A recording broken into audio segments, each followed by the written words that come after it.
There are three things what you have to check when your brake pedal goes down to the floor.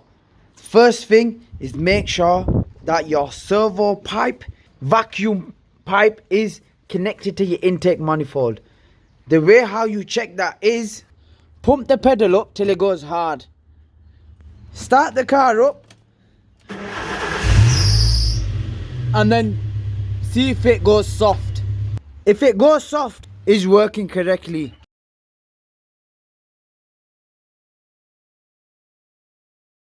The second thing what you check for, any leaks from your actual caliper. Can you see if there's any brake fluid leaking around the caliper? If it's nice and dry, then you don't have a leak, because that can also cause fluid loss, causing the pedal to go down to the bottom. Make sure you check all your brakes, your front and your back. If you have drum brakes on the rear, just check at the bottom of the drum brake to see if it's wet or moist, because that could be signs of a leaking drum.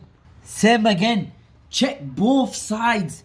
Make sure that it is nice and dry. Right, so we've checked everything now. We do not have any leaks.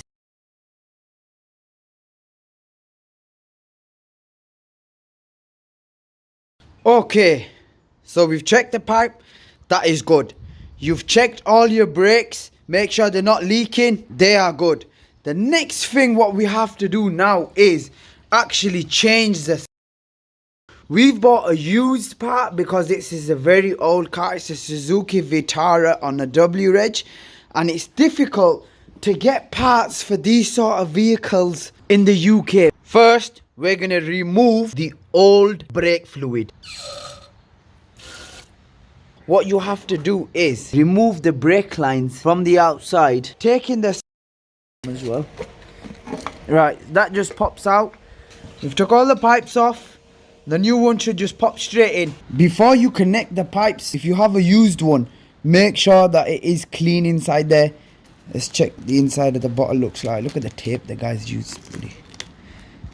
That looks fine. Okay.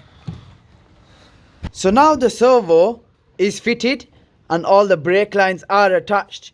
What you do is you fill it up with brake fluid, loosen the pipes ever so slightly, and then go inside the car, press the brake pedal and hold the brake pedal down. Whilst the brake pedal is down, nip up the bolts. If there's only one of yours, what I usually do is I use a piece of wood and I press the brake pedal down and I wedge it with the seat. So just to repeat, you put brake fluid in, you loosen the brake pipe slightly, all three of them, and then you press the brake pedal down, and then whilst the brake pedal is still down, the other person tightens it up.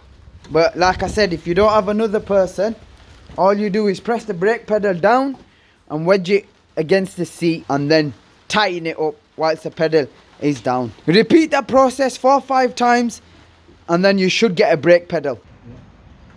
I am now pressing the brake pedal down and holding it down whilst he nips it up.